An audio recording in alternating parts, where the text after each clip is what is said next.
Tonight on Reporting Scotland, over half of chest, heart and stroke patients aren't getting the NHS rehab help they need, according to new research. We speak to a man who turned to a charity after the NHS couldn't help him with his long COVID. Best thing I could have done, because not only could they identify with what I was suffering with, they'd dealt with other people who had been in the same position and they had pathways for you to follow. Also on tonight's programme, as Conservative conference draws to a close, we'll analyse Rishi Sunak's speech and look at what the scrapping of part of the high-speed rail link means here. 4 police officers have won compensation after taking legal action for being told to shave off their beards. Coming up in the sport, it's a big week of European football for Scottish sides. We'll be at Celtic Park ahead of their Champions League clash with Lazio, and in Cyprus where Rangers face Aris Limassol in the Europa League. I certainly can't sing. And fresh from those Ryder Cup celebrations, Bob McIntyre talks to us about the victory and improving opportunities for kids back home in Oban. Hello, I'm Laura Miller. Welcome to Wednesday's programme.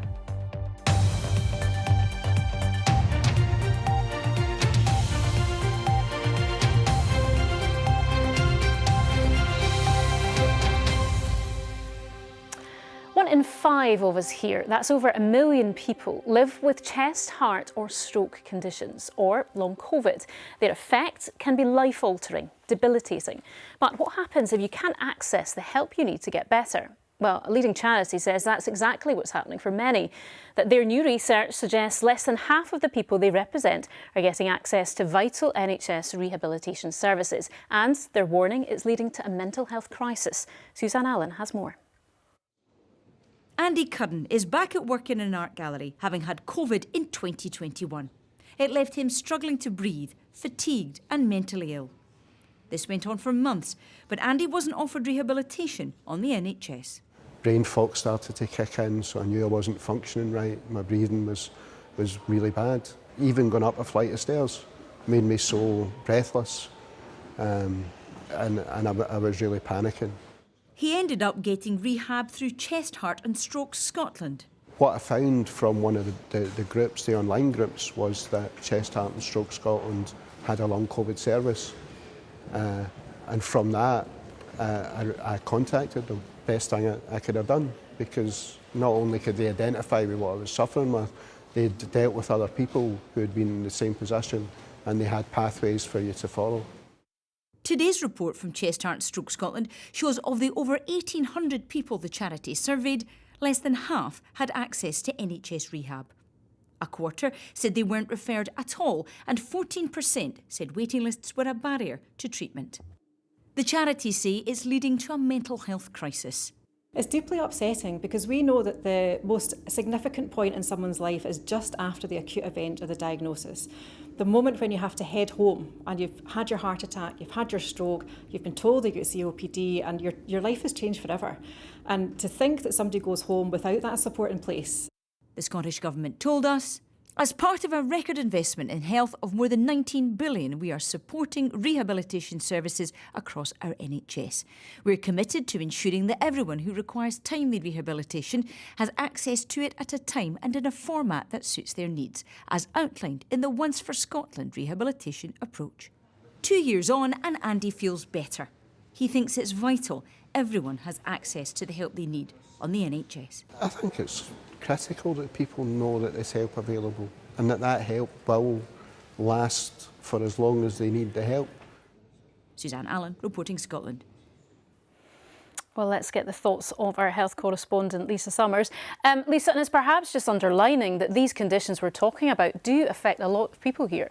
Well, that's right. I mean, if you have a stroke or a heart attack, then getting access to good rehabilitation is absolutely vital. It can speed up your recovery. It means you're far less likely to end up back in hospital. And it's an issue that organisations like Chest, Heart and Stroke have campaigned about for many years now. But now, of course, we have an additional cohort of patients who are living with long COVID, as you heard in Suzanne's report there. But actually, if you look at staffing levels, we've seen quite a significant increase in allied health professionals, like physios or occupational therapists, who would deliver this kind of care over the last 5 years. But it's simply not keeping up with the demand, and so we still have quite large vacancy rates. So, for example, 9% of physiotherapist posts are unfilled at the moment. So what do you do about that when there are so many competing needs, people competing for the same resources? The government published a strategy last year saying that by 2025, everybody should have access to the right rehabilitation for them. But if they want to prioritise that, then unless they're going to find more money, they have to take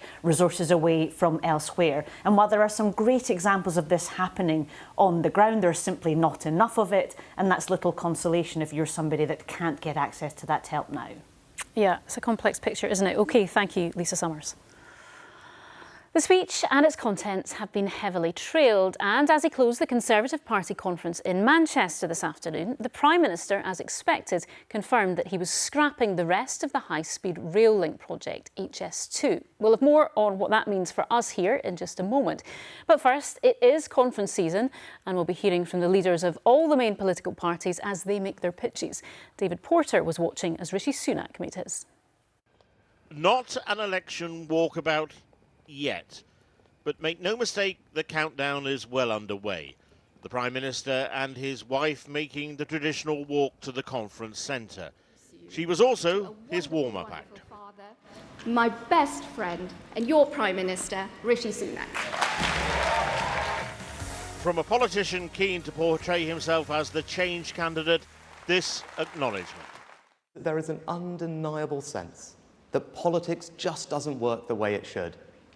The feeling that Westminster is a broken system, and the same goes for Holyrood, Cardiff Bay and Stormont. As expected, confirmation high-speed rail to Manchester is being axed. The facts have changed, and the right thing to do when the facts change is to have the courage to change direction. So slower than hoped for future journey times to Scotland, but a promise of alternative investment. We'll connect our union with the A75, boosting links between Scotland and Northern Ireland. And a wider defence of the union. And there's another family that matters to us all. Our family of nations. England, Scotland, Wales and Northern Ireland.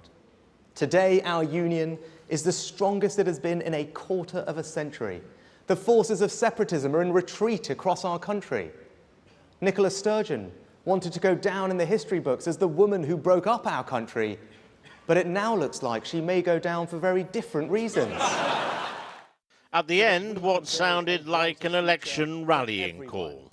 Be in no doubt, it is time for a change, and we are it. Thank you.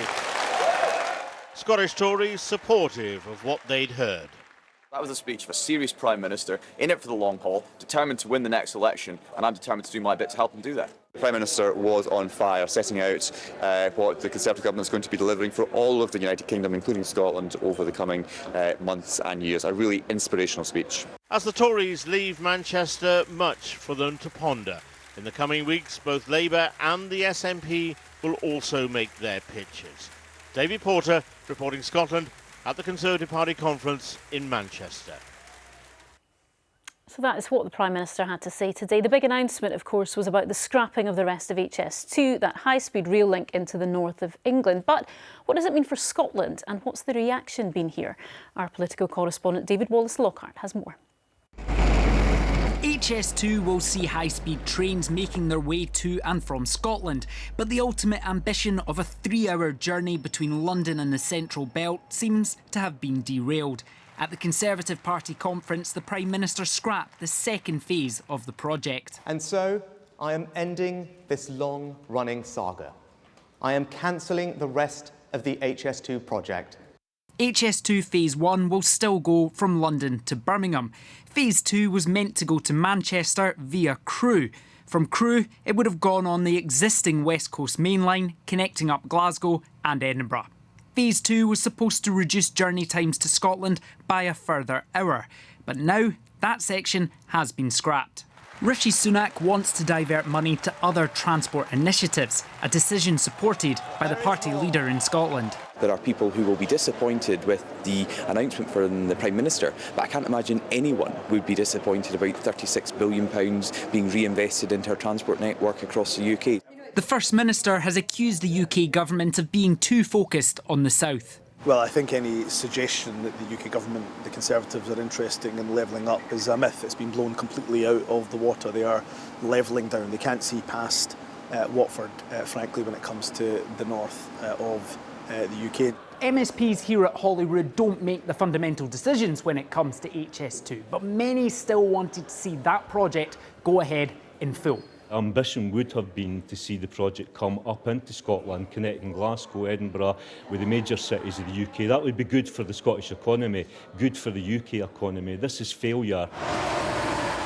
As part of reallocating HS2 money, the UK government has agreed to fund upgrades to the A75, a Scottish road but a crucial link for anyone taking the ferry to Northern Ireland. The Prime Minister insists he's going to improve connections across the UK. Doing so, he believes, requires sacrificing part of HS2. David Wallace-Lockhart, reporting Scotland. Well, our political editor Glenn Campbell is here with me. Glenn, lots to talk about. Let's handle the scrapping of HS2 first, and perhaps just pick up on what David was talking about there, the fact that Rishi Sunak has said there will be other investment in something, networks like the A75 road here. Do we have any details? Well, you'll remember a time where a previous Prime Minister talked up the possibility of there being a road or a bridge between Scotland and Northern Ireland. That's long since been thrown into the dustbin, and instead the focus has been on improving the road network in the southwest of Scotland, like upgrading the A75. That's something the Scottish Government, which is responsible for that road, wants to do. But they're sceptical about there being investment from the UK because they pressed them on that earlier this year, and there's not yet an agreement on how much money might be forthcoming or what the timescale for any improvements might be. And those questions have not been resolved today. Yeah, as we said, the sort of headline was the stuff around HS2, but was other stuff in there. What else stood out for you? Well, I think the announcement on smoking was significant. This idea of continuously raising the age at which it's legal to buy tobacco. To be clear, that was an announcement specifically for England, but the Department of Health in London is keen to have a conversation with all the devolved governments, including the Scottish Government, in the hope that they can move together on that issue. And to be honest, I would be surprised if the Scottish Government didn't want to play a full part in that conversation. Rishi Sunak also suggesting that on his watch the union has been strengthened and that nationalism is in retreat. Now, there's a bit of a tension in what he's saying for some Scottish Conservatives who are anticipating a general election in the next year, where you can expect them to point to all the references Humza Yousaf and the SNP are making to independence still being a live issue, in the hope from their point of view, a pro-UK point of view, that will win them support. So there's a bit of a tension in all of that. And not only have we got a UK general election probably in the next year, there's a much earlier test of political opinion in Scotland, in Rutherglen and Hamilton West tomorrow with the by-election. Yeah, indeed we do. OK, thank you, Glenn. Good to see you. To some of the day's other stories now. And a 27-year-old man has been charged with the murder of a man in Glasgow. Connor Thomas allegedly repeatedly stabbed 30-year-old Joseph McGreedy in a knife attack at a flat in Braid Square on Friday. Mr McGreedy died in hospital on Monday. Earlier, 47-year-old Amanda Welsh was charged with attempted murder. Both made no plea. A man who racially abused a former Scotland cricket international has been fined £400. Majid Haq was acting as an umpire for a game at Greenock Cricket Club in August when he faced a racial slur from club official Ronald McGregor. The 64-year-old was also handed a lifetime ban on attending matches by Cricket Scotland earlier this month. BBC News understands that Police Scotland has paid a total of £60,000 to 4 officers who took legal action after being told to shave their facial hair. The force planned to introduce a clean-shaven policy in May, but the proposals were postponed after criticism from staff associations. Well, our reporter Katie Hunter is outside a police station in Glasgow this evening. Katie, just remind us what happened here. Laura, Police Scotland wanted to introduce this policy so that frontline officers and staff could wear specially fitted face masks which required people to be clean-shaven. But the Scottish Police Federation, which represents the rank and file, said it was inundated with complaints, and there were also concerns about how this might impact on equality legislation. Now, 4 officers who were told to shave before the force-wide policy was proposed took legal action on the grounds of disability and discrimination, and we can reveal that Police Scotland paid a total of £60,000 to settle those claims. The men were supported by the Scottish Police Federation, and it's very critical of how Police Scotland has handled this situation. It's been a bit of a disaster as far as that's concerned. The service, it shouldn't have happened. The service absolutely have to get better at this and have to actually start listening when we go and speak to them right at the beginning, and not waiting for us to have to go to court and raise legal action before we get a decision. Now, we understand these 4 officers signed 90-day non-disclosure agreements, which is why the details are emerging now. A spokesperson for Police Scotland confirmed the legal claims have been withdrawn, but said she was unable to comment on the details of the agreed settlements. OK, Casey, thank you. A campaign group is appealing a ruling that the definition of a woman can include trans women with a gender recognition certificate. The Court of Session heard legal arguments in relation to a law about gender balance on public boards, which allows people with a gender recognition certificate to count in the 50% women quota. The group for Women Scotland is arguing gender balance should be based on actual sex and not certificated sex. Scottish ministers argue that the same protections should apply whether a person's sex is born or acquired. 3 judges will consider the submissions and set out their conclusions in writing. Now, you might remember last night we talked about the area in Dumfries that's been flooded more than 200 times.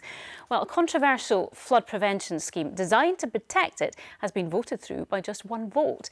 The estimated cost of the White Sands plan's risen to £37 million. Our reporter Aileen Clark joins us now from Dumfries. Aileen, a long-awaited decision for the community there. Absolutely, and a very close one as well. You know, before the vote in that chamber, nobody was entirely confident how that vote was going to go. In the end, there was just 1 vote in it, 22 votes to 21. And just after the councillors took that vote, hightailed it down here to the White Sands, told local people what had happened, that they'd voted to proceed with the flood scheme, and asked them what they thought of that.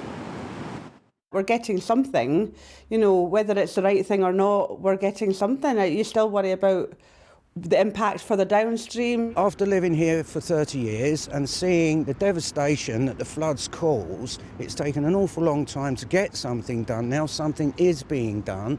I'm extremely happy. The water rises as far up as my front door, so the project going ahead would be great for us. Anything that they can do to protect the area here. It's beautiful down here, especially in the summer, but the businesses and you know, people living along here, it's awful for them. Now, there was all sorts of opinions here, as we heard last night, about the flood scheme. Before the vote, there will still be all sorts of opinions tonight. But here's the thing, the timing of this was crucial, because if the council had decided to go back to the drawing board today, then they would have lost the 80% of the funding that's been promised by the Scottish Government for this scheme. So that's 80% of the current estimate of £37 million. Of course, the council is now going to have to find the other 20%, so somewhere in the region of £7.5 million. So I think we can look forward to more heated debate in the council chamber, because to go ahead with this scheme, they're going to have to fund their portion. OK, Aileen and Dumfries, thank you. OK, let's get tonight's sport now with Lewis. Big night ahead. It certainly is a big night ahead, a big week ahead in general, isn't it, Laura? But yes, I'm sure the nerves are starting to be felt on the east side of Glasgow. Absolutely. Thanks very much. Cheers.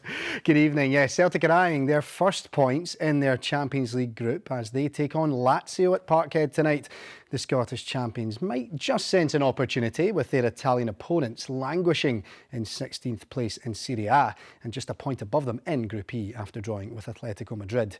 Well, Keradine Idsan's at Celtic Park Forest this evening and sent this report a short time ago. Tonight may be about who masters the conditions best. At the moment it's fairly calm, but come kick-off at 8 o'clock, who knows, the wind might be up again and the heavens may open once again.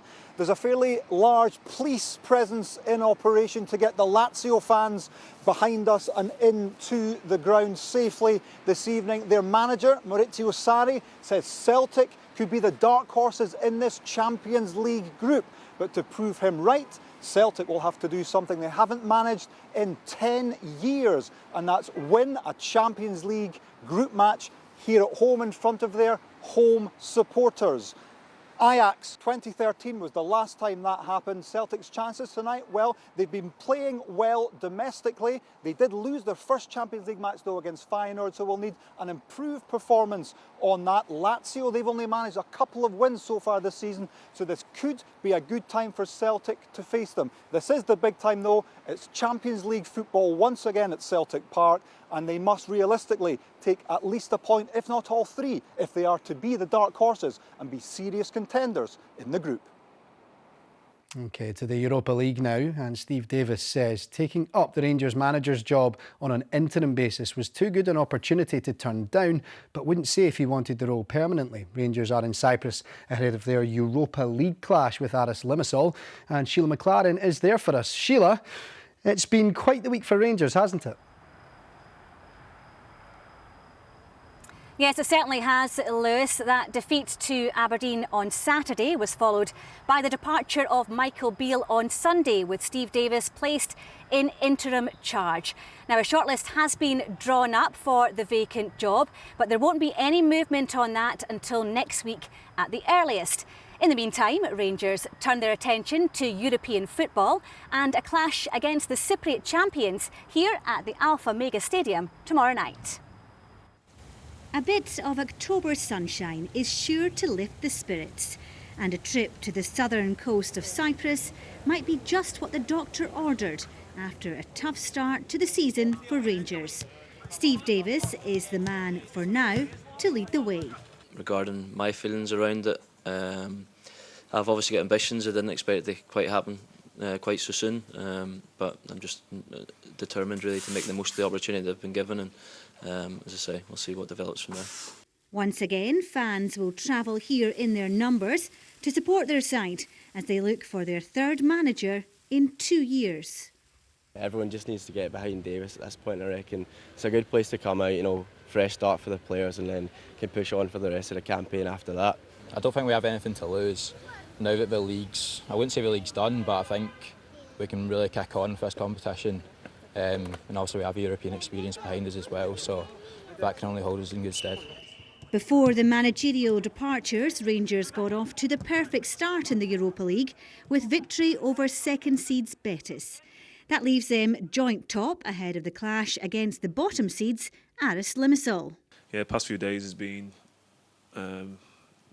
challenging, but seeing Stephen get the opportunity to take the team, we'll admire him so much as a player and as a person.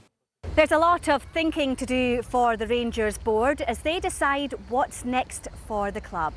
But here in the sunshine of Cyprus, the focus is on picking up 3 points in a competition that's given them plenty to smile about in recent years. Sheila McLaren, reporting Scotland in Limassol. Aberdeen will be looking to maximise the momentum of their win against Rangers at the weekend as they face HJK Helsinki at Pittodrie in the Europa Conference League tomorrow night. Manager Barry Robson says that his men's positive performance against Eintracht Frankfurt a fortnight ago is something that they can build on. It's where you want to be. This is the place where you want to go and perform, and we want. And at the moment we're fighting on all fronts, and we enjoy that. We've got a lot of games, and we need to rotate the squad, and we need to perform well. But it's definitely where the club want to be, and I think there's an excitement right through the city. To the national team now, and Scotland will be without this man here, Kieran Tierney, for this month's Euro 2024 qualifier in Spain, and the friendly with France. The left-back was injured in club action at the weekend. Steve Clarke named his squad earlier, knowing a win for his side in Spain would ensure qualification to next summer's finals in Germany, but he'll have to do it without one of his key players. First and foremost, it's a shame for Kieran. He's got a really good move on loan to Sociedad, started really well, and obviously picked up what looks like quite a significant injury. So we'll miss him, but I know Kieran. He'll work as hard as he can to get back as quickly as possible. we'll be there to support him. And hopefully we're waiting on the other side for him as well, with some good news. And while we're on Scotland, Laura, some good news as well, because Hampden Park looks like it's set to play a role at Euro 2028. That's after the UK and Ireland bid to co-host the tournament has become the sole bid when Turkey chose to concentrate its efforts on 2032. But I know that's a lot of football for you. So some golf as well. Alfred Dunhill Links Championship starts tomorrow in St Andrews with a few friendly golfers there, I'm sure. Yeah, there's only one we really want to speak to, isn't it? It's Robert McIntyre. What a week it has been for him. There he is. There he is, smiling as ever. Still smiling. Rightly so. Yeah, absolutely. He's talked a lot, hasn't he, about how he's just a wee boy from Oban, and he's actually been talking today about how he wants to inspire other youngsters from his hometown, and he has been catching up with Brian McLaughlin. From the sunshine and warmth in Rome and the celebrations that followed a European victory